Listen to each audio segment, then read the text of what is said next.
Ils étaient pourtant venus ce jour, loin du bruit, se reposer. Ils étaient entre amis ou en famille. Ils étaient venus profiter de la vie.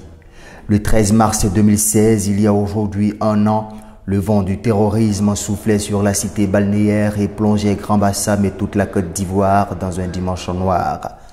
13 mars 2016, 13 mars 2017, un an après, Grand Bassam et la Côte d'Ivoire se souviennent des victimes, des balles assassines des terroristes. Nous marquons un arrêt pour nous rappeler ces personnes qui sont venues chercher la vie ici, qui ont trouvé la mort par la bêtise donc de terroristes. On ne va pas les oublier, même si nous devons continuer notre marche. Voilà. En tant qu'opérateur économique de Grand Bassam, il était important pour nous de participer à cette marche ce matin et puis attendre la suite des événements. Aujourd'hui encore, même si les vagues ont emporté dans leur mouvement les traces de ces terroristes, les souvenirs, eux, sont pourtant frais dans la mémoire des Bassamois. C'était très difficile parce que les gars nous ont surpris sincèrement. Nous on est dans le café ici. Moi-même d'abord, j'ai le père de mes enfants qui a fui, c'est même pas où il s'est retrouvé. C'est après quelques semaines qu'il est revenu à la maison. Il avait très peur. Le 13 mars 2016, nous étions tranquillement à la plage. Et ce jour-là, je vous assure, la plage était vraiment bondée de monde. Je sais que chez moi, j'avais au moins 400 couverts.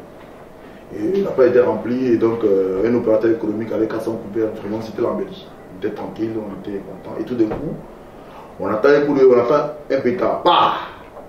Et bon, avec le grand frère Eugène, on dit ah non, ça c'est un pétard. Eugène m'a dit ça c'est pas un pétard.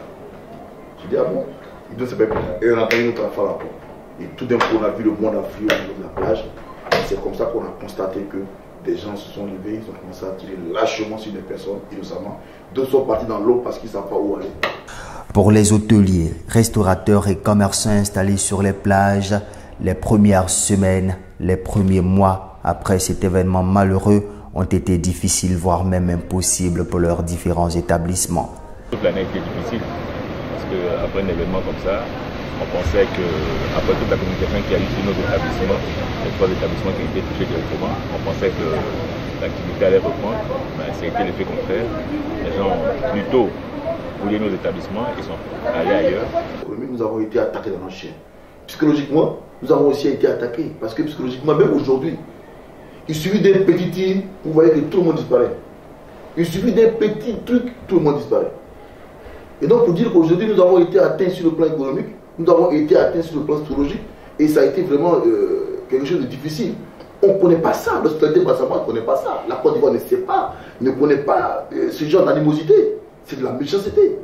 Au-delà de cette commémoration, il lance donc un appel à l'État ivoirien afin de prendre des mesures pour faire battre à nouveau le cœur du tourisme à Grand Bassam. C'est nous qui demandons à l'État s'il y a possibilité de mettre un plan Marshall en place pour défendre l'intérêt des hôteliers. On demande un peu que ça. Grand Bassam a été touché, Grand Bassam s'est levé, Grand Bassam est plus que jamais déterminé pour valoriser la culture ivoirienne.